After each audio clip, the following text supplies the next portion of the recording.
Good evening. We are here tonight for a roundtable discussion with the candidate for mayor, William Billy Tauro. We're just going to ask some questions to familiarize ourselves with his agenda. And without further ado, William Billy Tauro. Thank you so much for the invitation. I'm very glad to be here, and I'm ready to take all your questions if we can. Thank you, Billy. We're very glad you're here. The first question we have is on affordable housing. We know it's an issue in our city, and we're wondering what your ideas are on this and doing this without rent control. In order to have affordable housing working in Somerville, you have to use common sense. And the common sense has to start at the building department itself. Right now, it is so people unfriendly to even go in there, to apply for a permit, apply for a variance. I mean, the waiting time alone, it discourages the developers, discourages homeowners from bettering their own property.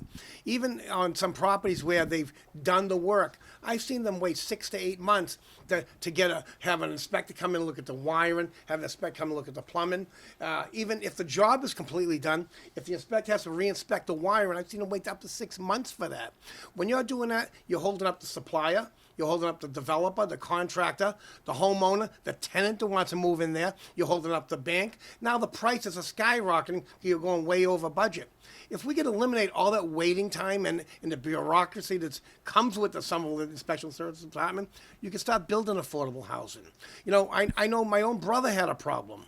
He had putting pavers in. He waited 8.5 months to put pavers in his backyard in Somerville to better his own property. To better it. 8.5 months. The average person will say, forget it. They're going to let the place go in disarray. But he waited. But 8.5 months to do pavers. Is that a little ridiculous?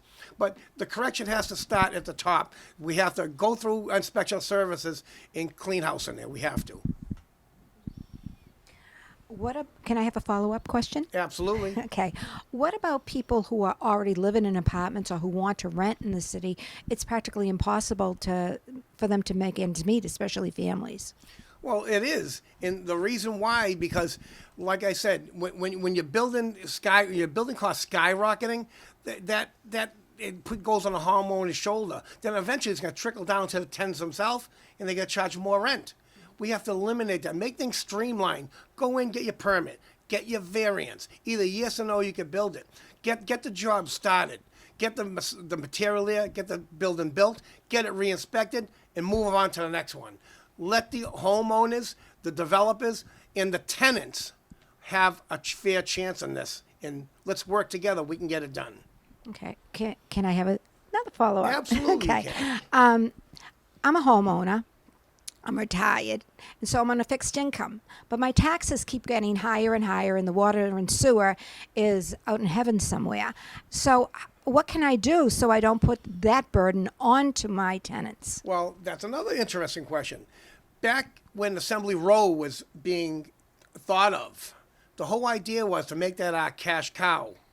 It was supposed for them to pay a big part of the tax base from the businesses involved in Assembly Row. And that would take the burden off the landlords. And then, of course, it would take the burden off the tenants. They're paying a lot less taxes, a lot less rent. But right now, we don't have that.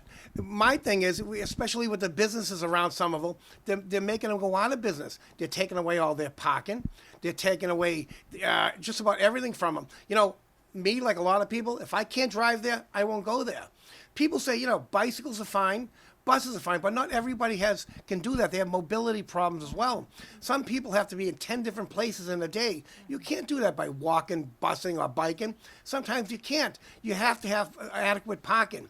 I saw what they did on College Ave. They took parking away on both sides of the street. Now, a friend of mine has a restaurant they called Mortadella Heads. He makes a beautiful pizza over there, good subs. It's a thriving business. But all of a sudden, 2 years ago, they took away his parking. The place is a ghost town now. It's going out of business. You have Jack Connolly used to have an insurance agency there. He had to close it. They took all his parking away. When you start taking away all the mom and pop's parking spaces, you're going to lose tax base, you're going to lose revenue, and again, it's going to fall on homeowners like you. It's going to trickle down to your tenants. So we got to be supportive of all our businesses.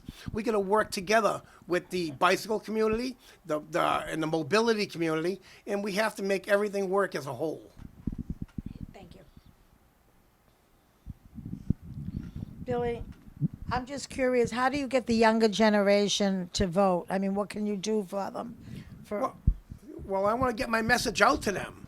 You know, I want to hear their concerns. I want to hear what they want, how we could better Somerville. I like to have I'll have an open door policy. My cell phone's listed everywhere, all over the news. My email and my IP address, everything is everywhere.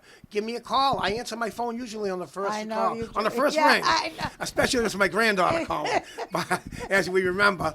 But you know, I'm very transparent. I want to talk to you. Tell me what your needs are, and we'll talk. We like to have weekly meetings with people, and we discuss something of a kitchen cabinet, where we'd like to meet maybe once a month or twice a month with the Council on Aging, the Somerville Homeless Coalition, mobility departments, the Somerville Art departments, respond regarding domestic violence. I'd like to meet with people, see what they want. I'm not going to have a sign on my door saying closed by appointment only. My door will always be open. I might even take the doors off the hinges at City Hall. But my door will always be open.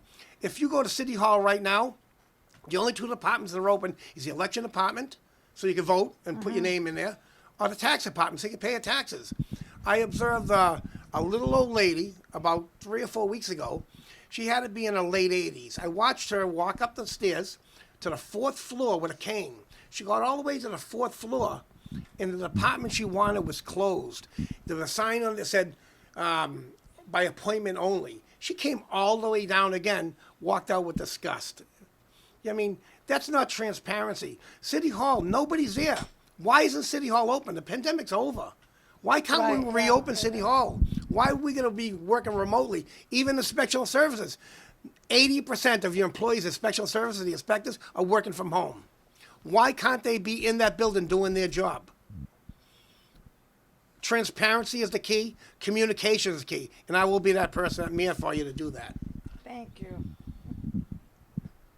Which one am I doing? Should I continue? You mentioned about the kitchen cabinet. Yes. An informal group that you will meet with. And we talked about some of the candidates for that committee or group. You mentioned Respond, Correct? Council on Aging. Yes. I just want to see if I have. Veteran services. Definitely for veteran services. Yes. Somerville Community Corporation, Somerville Community Corporation. the Art Council. Somerville Arts Council. That's very important. Oh, yeah. Then I The, know that. the bicycle community as well. Yes, I don't know. Yes. The mobility absolutely. community. Mobility community. Yep. As a longtime resident of Somerville, I'm very concerned about our police department. When I was growing up and when I was raising my children, they were an integral part of the schools. And I'm wondering how you feel about the current police department and what would you do for our police officers? Out of 86 police officers, take that number and divide it by 3, which will compare to 3 shifts. And take that number, that'll come out to like 28.5. Divide that by 2 now, because it's a 5-day work week. And half of the department would split into 2. So now you're down to 14 police officers. Out of that 14 police officers, you're gonna figure who's administrators. You're gonna figure who's on comp time, who's on leave, who's on vacation, who's on sick days. Now you're down to about maybe 8 or 9 police officers for that shift. Now, out of 8 or 9 police officers for a city of 81,000 people, that's 1 police officer for every 10,000 person. Does that sound good to you? No, it's pretty weak. That would leave an opportunity, say in one part of the city, someone could do a diversion of gunshots or a car accident, while 5 of those people, 5 of those 8 cops go over there to the scene, at least 4 other cops for the rest of the city. While in the meanwhile, they could be breaking and entering someone's house, shooting up a school, God forbid, and they could even be robbing a bank. We need more police officers. If we put on 80 more police officers, we could have at least 12 cops in the city at one time during one shift. And that's what we need. I like to also put police officers back into our schools as community officers. Because growing up, that was the way to go. It was the right thing to do. When these children go to school in the morning, I want to make sure they're going to come home at night to their parents. I really do. Safe and sound.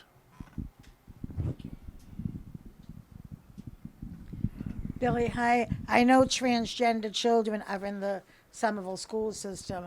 How would you make them feel safe and wanted? I would make them feel safe and wanted by welcoming them with open arms. Everyone has their own choice.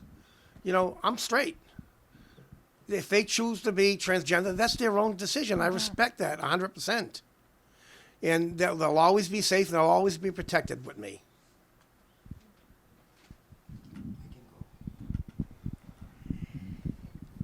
I think the amount of police officers, you're absolutely correct with that. But I'm concerned about the quality also and the training because they're very militaristic, it seems to me. I totally agree. They all would have to go for retraining. I would ask to have them all wearing body cameras for their own protection as Yes. well as everyone else's protection. Yes. And like they all got to follow the rules like everyone else. No one's going to be above the law in this department. But you know something, you got to keep the morale up in the law too, because in the police department, recently the city of Cambridge offered lateral transfers. That means if you're a police officer in any other city, you can do a lateral transfer to the city of Cambridge, where they pay a lot of money and they're more kind. The elected officials are more kind to the police officers. So recently, 17 police officers filed for lateral transfer to Cambridge. And I heard when the list was brought up to the mayor's office, she looked at it and said, "What's this?" And from what I understand, you know, well, they're leaving. They're not happy here. She went from there. I heard she went to the personnel department and had them all rejected. No, denied. You can't do it. That's not fair. If a police officer is not happy in the city, you can't force them to stay, because it's like any other business, any other job. If you're not happy in your job, you're going to do a bad job. If they're not happy here, they got to go. But why can't we make them happier? Why do we got to treat them with such disrespect? We need the police, and they need us. Could you talk a little bit about the hub initiative that you told me about? Yes, I followed this for the last 3 years. It was implemented by the Chelsea Police Department. It's where an individual could be in a domestic dispute, he could be in a drug charge, he could be a simple OUI, anything. Instead of getting him arrested, and give him a lifetime record, making him lose opportunities for job, for family and employment for the rest of his life, we would go in there and we would train them. The Hub Initiative would put him with counselors to give him a chance in life, to get a second chance. And we would monitor him on a monthly basis to make sure he or she's doing the right thing. If they don't do the right thing, it falls back in the hands of the court. But most of the time, it's proven in this Hub Initiative to work for the city of Chelsea. And I like to follow that plan.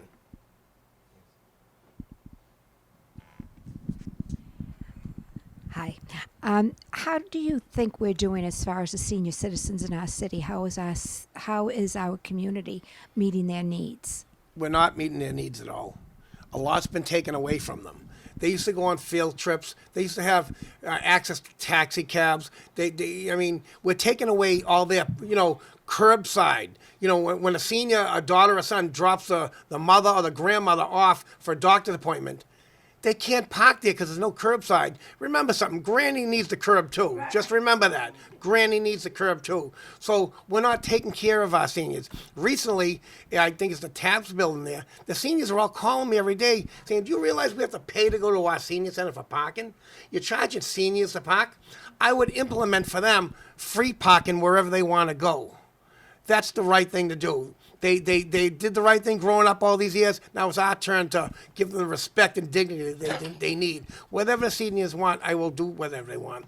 I have seniors calling me every day asking me, how can I get legal representation? How can I get medication? How can I go to my appointments? And I try to fit the need where they have to go as much as I can. I've been doing that for the last 15 years, catering to them, and they deserve better than they're getting now, and they're not being treated well at all. I will change that. Billy, I haven't heard this in a while, people talking about it, but I know for a while the rat population was very prevalent. I had 2 dogs in my backyard that got bit by a rat. So what would you do about that? It's a big problem. Being a grandfather, I can't see myself sitting in any backyard in Somerville with grandkids, with their toys, with rats running around bigger than cats and dogs. I mean, even if you have a family barbecue in the yard, Right. These rats lick the grills every night. They're all over the toys. It's bad. It's very, very unsanitary. They're everywhere. We're not doing enough to get rid of it. We have to implement more electronic devices, but we have this money, we have the means to do it, but for some reason, City Hall's not doing it. We have a lot we could do better, a lot we could do better. You know, it's pretty nasty even talking about it, Right. but we have to get rid of them. The city is overrun, it's rampant with rodents, and that would be a top priority, get rid of them right away. Good, thank you. Thank you. Billy, almost 19% of Somerville residents have children under the age of 18. How can you help them? Well, you can start by opening teen centers for them. The teen centers will keep them off the streets, keep them off of drugs, keep them occupied. You know, recently I got some bad news about 2 or 3 days ago that last week they closed down the Somerville Boxing Club. That's been around since 1977. And, you know, a lot of trouble. Teens went in there, and they came out as athletes and great citizens. You take that little bit away from them, it's a big loss. And from what I heard, they took them away without replacing them anywhere else. They took them out of that building. I'd like to bring them back and give them another chance. I'd like to bring them back, keep them in the city. It's a fabulous program for the youth of the city, and we need them. And we let them down by letting them go. And there was a bad decision made somewhere in City Hall, and I'd like to reverse that immediately.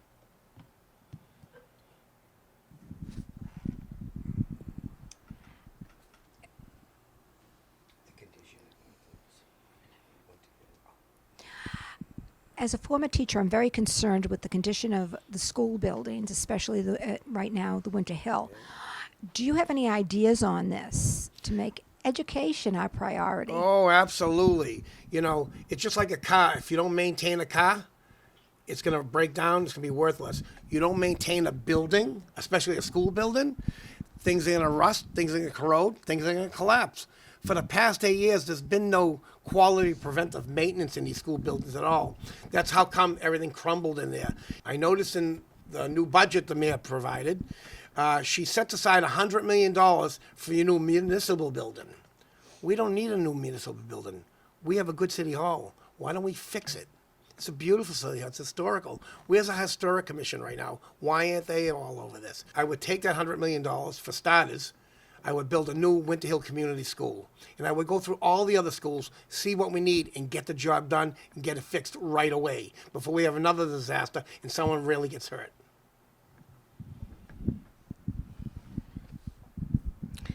Billy, I was very friendly with a man from Holland for years and went with him to visit his family here and there.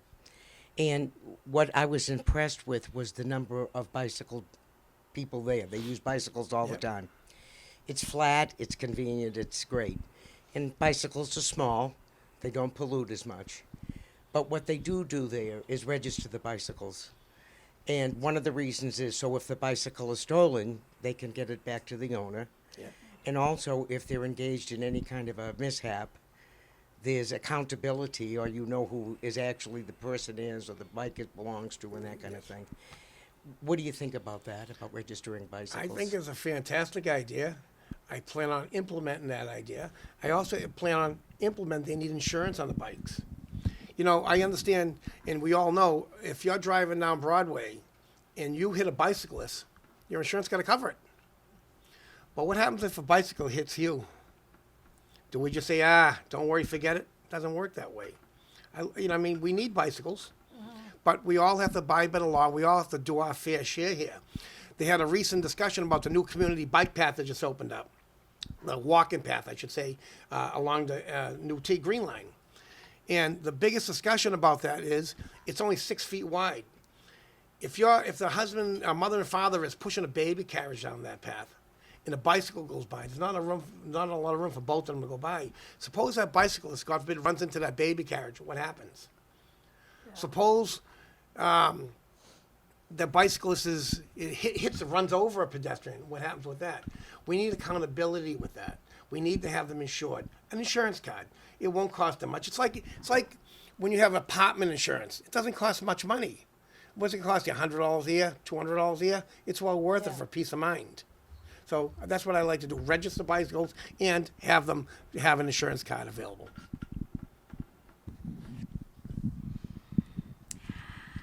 I'm an animal lover and also a dog owner, and I've had many dogs throughout my life and brought them to many different parks, both here and in Florida. And in Florida, they require that that they require that you have your dog licensed before you can use any of the parks. You may walk your dog along the streets, but you cannot bring the dog into the dog park. And that also ensures that the dog is vaccinated against rabies. Correct. And I'm wondering how our city can enforce something like that and make our dog parks a better place for all.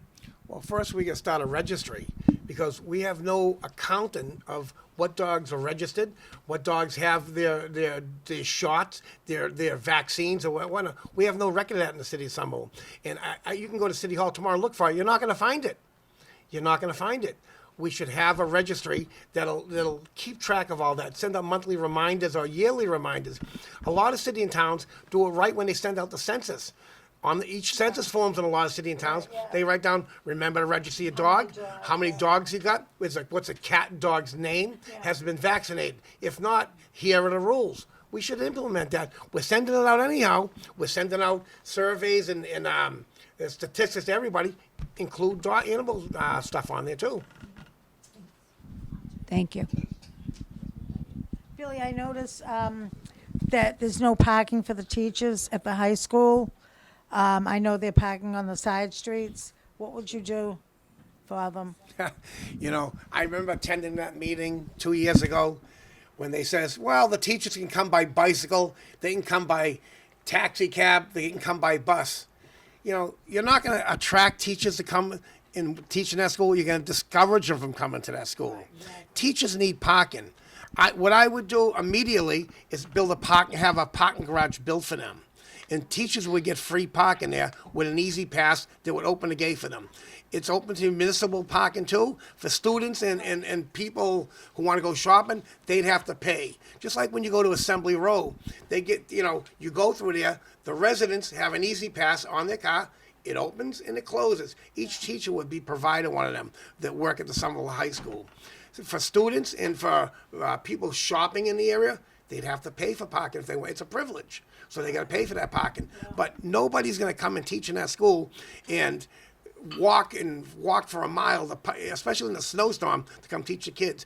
If they come early in the morning, they're going to park a mile away, and they're going to walk up that hill on School Street.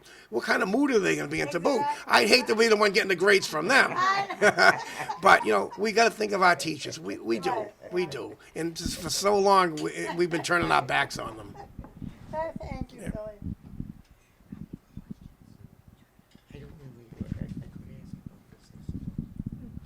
Keep them coming. I love the questions. Okay. I'm going to read you something. Yeah. And I got off the internet, so we always know we have to be careful with that. Yeah. But I was surprised at this. It says more than half of older single women in Massachusetts are economically insecure. More than half of older single women in Massachusetts. According to one study, the problem is worse in Massachusetts than any other state. And when you look at the statistics in Somerville, the group that has the lowest median income are the over 65s. And our pensions freeze. They're on Social Security. So you have mentioned things that you would do to help the seniors. Absolutely. Do you want to just go over that a minute? Yes. Like I said, I would like to see seniors in affordable housing. I would like to help them with their transportation. They call me just about every week for, like for free, not for free, but where they can find affordable representation. The seniors, they communicate with me every week for the past 15, 20 years. And I've been trying to point them in the right direction. I have when I'm able to.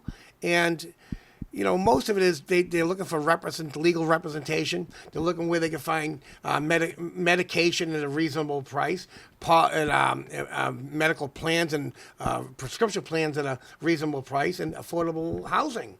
We got to work together. I'm going to put a team together to help these seniors. And this will be at the Council of Aging. It'll be a special team, an economic team to help them live their lives the way they should, and respectively and affordably.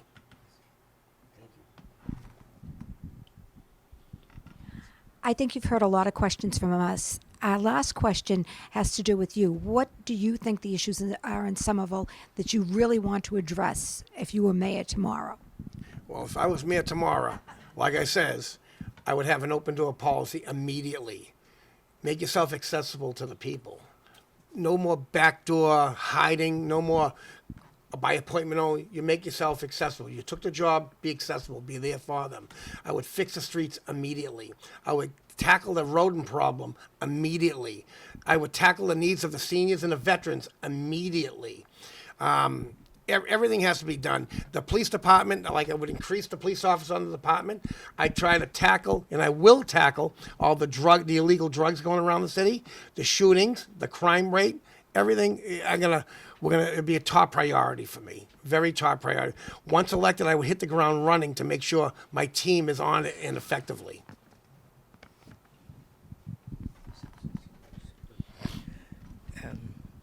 I don't know what did you ask?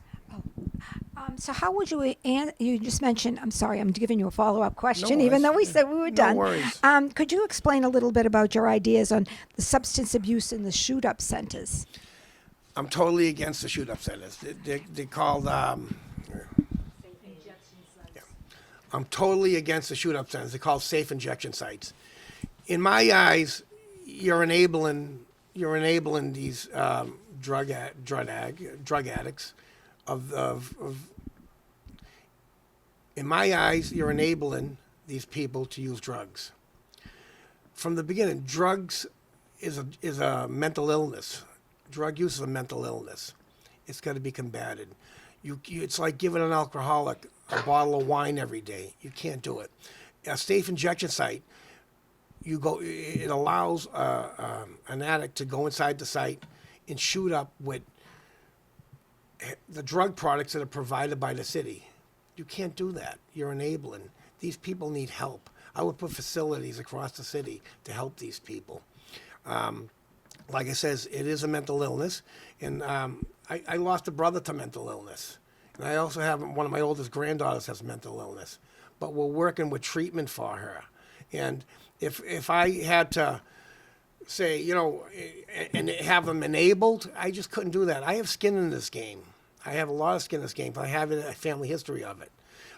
Like I said, my brother and my oldest granddaughter, which I'm doing everything possible to make sure they receive the treatment and the health care that they need. But that's what we have to do for the drug addicts in Somerville and the homeless people, because we just handing them the drugs and letting them get away with it is not the right. What happens when that shoot-up center, the shoot-up center is closed at night and they want another fix? Are there going to be drug dealers around the neighborhood providing those drugs? And what's going to happen? They're going to, God forbid, they'll overdose right in the street. Can't have that. Mental illness it's similar. It's also with the homeless population. We have a lot of homeless in the city of Somerville. I'm going to refer to one, they call him Homeless Joe. That's how he likes to be called. He's across from John's Auto Sales. He lives under the bridge. He's been living there for a couple of years. He lived in one of them round green tubes over there, the plumbing tubes. And I used to go there, bring him a sub all the time, bring him some Burger King, just talk to him, see how he's doing, check him up on a cold night, bring him coffee, tea. And one time I says, how long have you been homeless? He says, I'm not homeless. I go, what do you mean you're homeless? He goes, I have a home. I go, then why are you here? He goes, I like being here. That's a mental illness. You got to treat people like that. You just can't leave them stay there. The guy's been there for 3 years already. And I think I did a video about 2.5 years ago interviewing these people, and nothing's changed. We have different politicians up, elected officials in City Hall, but nothing's changed. Homeless Joe is still there. Why is he still there? I don't know, but we're better than that. We're much better than that, and that will be another top priority, get these homeless people affordable housing and the mental help that they need. Thank you. Thank you. Thank you for allowing me the opportunity to be here today. I greatly appreciate it. I want to thank you all for coming out this evening. I want to thank Mr. Tauro, his advisors, his staff, and definitely the panel members. You had great questions and great answers from Billy about what the objective is for the city and the issue. So I want to again thank you, and this will end our roundtable discussion. Good evening.